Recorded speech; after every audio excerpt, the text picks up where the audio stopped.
मेरे प्रिय भक्तगण, आज हम एक कथा का श्रवण कर रहे हैं जो सुनने मात्र से आपके जीवन में सुख संपत्ति और धन की वर्षा होगी।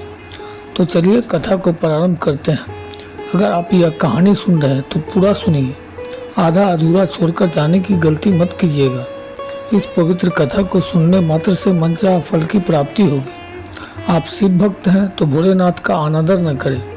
एक गांव में अमित और अपनी पत्नी शोभा के साथ रहता था। अमित बहुत गरीब था, न तो उसके पास जमीन थी न ही पैसा। अमित दिन भर मजदूरी करता था जिससे उसके घर का गुजारा होता था। जिस दिन वह काम नहीं करता उस दिन उनको खाने के लिए भी नहीं मिलता था। कई बार तो वह सिर्फ चावल उबाल कर खाते थे और कई बार बस पानी पीकर रात गुजारनी पड़ती थी। उनका दुख केवल खाने का ही नहीं था, उनको न कोई संतान भी नहीं थी। शोभा भगवान शंकर जी की मन से भक्ति करती थी। वह रोज़ सुबह शंकर जी के मंदिर जाकर पूजा करती थी, लेकिन अमित भगवान में आस्था नहीं रखता था। एक दिन सुबह सुबह शोभा मंदिर से पूजा करके वापस आई। आते ही अमित बोला, तुम क्यों अपना समय बर्बाद कर रही हो? भगवान सिर्फ अमीरों के होते हैं। अगर वह हम जैसे गरीबों के भी भगवान होते तो हमारा जीवन इतना कठिन नहीं होता। भगवान का दिल बहुत कठोर है, वह तुम्हारे कोमल हृदय की बात कभी नहीं सुनेंगे। हमारे पास न तो पैसे हैं न ही संतान।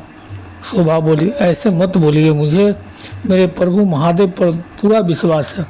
वह एक न एक दिन हमारी इच्छा जरूर पूरी करेंगे। भगवान के घर देर है, अंधेर नहीं है। अमित बोला, ठीक है, जैसा तुम्हारा मन करे करो।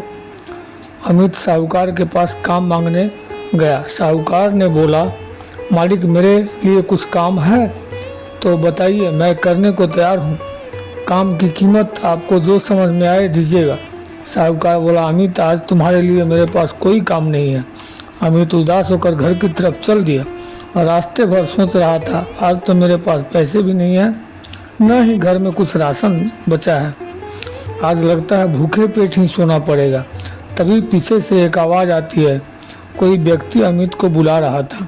अमित मुड़कर देखा तो एक अनजान बूढ़ा व्यक्ति उसके पास आकर बोलता है, जब तुम साहूकार के पास था, काम मांगने गए थे, वहीं था मैं।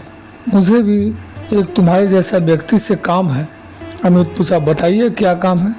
बूढ़ा आदमी बोलता है, मैं बहुत दिन से सोचता हूँ कि हरिद्वार जाकर कांवड़ का पानी लाऊं और अपने गांव वाले मंदिर में भगवान शिव को जल चढ़ाऊं, लेकिन मेरी उम्र और मेरे पैर इस बात की गवाही नहीं देते हैं। क्या तुम मेरे लिए हरिद्वार से गंगा जल लाओगे? मैं इस काम के लिए तुम्हें 50,000 रुपये दूंगा। 50,000 का इनाम सुनते ही अमित जाने के लिए राजी हो गया। सोचा, इतने पैसे तो वह एक साथ कभी नहीं कमा पाएगा। बूढ़ा व्यक्ति बोला, कल सुबह तुम कांवड़ लेकर निकल जाना। जब वापस आओगे तो मैं तुम्हें साहूकार के पास ही मिलूंगा, वहीं जल लेकर तुम्हें पैसे दूंगा। उसने अमित को कुछ पैसे दिए जिससे वह कांवड़ का सामान खरीद कर लाए। अमित बहुत खुश था। वह घर जाकर शोभा को सारी बात बताया। शोभा भी खुश हो गई और उसकी यात्रा की तैयारी में जुट गई। अगले दिन भोर में ही अमित से हरिद्वार के लिए निकल गए। 2 दिन की यात्रा के बाद हरिद्वार पहुंचकर कांवड़ में जल भरकर वापस आने लगा। रास्ते में उसे बहुत से लोग मिले जो जय भोले की भोले बाबा का जयकार लगा रहा था, अपनी यात्रा कर रहे थे। अमित तो सिर्फ पैसे के लिए यह यात्रा कर रहा था, लेकिन सबको देखकर वह भी जय जयकार लगाने लगा, यात्रा करने लगा। अमित लगभग अपनी यात्रा पूरी कर चुका था। कुछ ही देर में वो अपने गांव पहुंचने वाला था। तभी एक पेड़ के नीचे बैठा एक बूढ़ा व्यक्ति उसे बुलाया और बोला, बेटा मैं आँख से अंधा हूँ, भोजन की तलाश में भटक रहा हूँ, मुझे बहुत तेज प्यास लगी है, कृपया कर मुझे पानी पिला दो। अमित के पास पीने का पानी नहीं था। वह बड़ी दुविधा में पड़ गया। अगर वह इस बूढ़ा व्यक्ति को कांवड़ का पानी पिला देगा तो जिसके लिए वह जल लेकर आ रहा है वह उसे पैसा नहीं देगा और दोबारा हरिद्वार भी नहीं जा सकता। लेकिन उस अंधे व्यक्ति को प्यासा छोड़कर भी जाने के लिए उसका ज़मीर गवाही नहीं दे रहा था। वह सोचा, मैं बूढ़े व्यक्ति को बोल दूंगा मैं गंगा जल नहीं ला सका, शायद मेरी किस्मत में पैसे कमाना नहीं लिखा है। अंत में वह उस अंधे व्यक्ति को पानी पिला देता है। अंधा व्यक्ति उसे आशीर्वाद देते हुए बोला, तुमने आज मेरी प्यास बुझाकर मेरी जान बचाई, मेरे कठिन समय मेरा साथ दिए, मुझे जल पिलाया। भगवान तुम्हें सुखी रखे और तुम्हारी सारी मुरादें पूरी करे। इसके बदले में मैं तुम्हें कुछ देना चाहता हूँ। यह पोटली लो और इसे अपने घर जाकर ही खोलना। अमित ने उनको धन्यवाद बोला और कहा, बाबा आप अंधे हैं और शाम होने वाली है, चलिए मैं आपको आपके घर छोड़ देता हूँ। अंधा आदमी बोला, बेटा मैं घर चला जाऊँगा, तुम भी अपने घर जाओ, शोभा तुम्हारी राह देख रही होगी। अमित उनको प्रणाम कर अपने घर की तरफ चल दिया।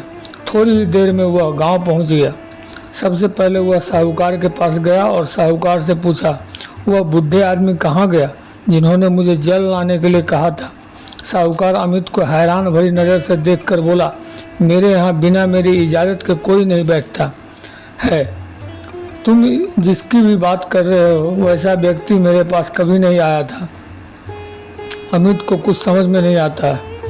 वह पूरे गांव में सबसे उस बूढ़े के आदमी के बारे में पूछता, लेकिन किसी को भी उसके बारे में पता नहीं रहता। वह वापस घर जाकर शोभा को सारी बात बताता है। शोभा भी यह सुनकर हैरान हो जाती है। दोनों को कुछ समझ में नहीं आ रहा था कि ये सब क्या हो रहा है। शोभा को याद आता है कि अमित ने बताया कि वह अंधा व्यक्ति उसका नाम लेकर अमित को घर जाने को बोला था। शोभा अमित से पूछती है, क्या उसने उस अंधे व्यक्ति को मेरा नाम बताया था? अमित बोला, हमने तुम्हारा नाम नहीं बताया था। शोभा पूछे, फिर उसको मेरा नाम कैसे पता चला? अमित को भी समझ नहीं आता है। शोभा तुरंत वह पोटली खोलती है जो अंधे व्यक्ति ने अमित को दिया था। उस पोटली में 1 लाख रुपया था। शोभा समझ जाती है कि यह सब भोले बाबा की महिमा थी। शोभा अमित को लेकर तुरंत मंदिर जाती है। दोनों भगवान शिव की पूजा करते हैं और उनकी गरीबी दूर करने के लिए धन्यवाद देते हैं। अब अमित के मन में भी भगवान शिव में आस्था जग जाती है। अब अमित भी हर दिन शोभा के साथ मंदिर जाकर पूजा करता है। कुछ दिन बाद उन्हें एक पुत्र की प्राप्ति होती है। दोनों बहुत खुश रहने लगते हैं। उनकी हर मनोकामना पूर्ण हो चुकी थी। वीडियो को बोलते समय कोई त्रुटि हुआ हो तो मैं क्षमा चाहता हूँ। उम्मीद है वीडियो अच्छा लगा है। महादेव के सच्चे भक्त हैं तो चैनल को सब्सक्राइब करें और कमेंट में लिखें हर हर महादेव।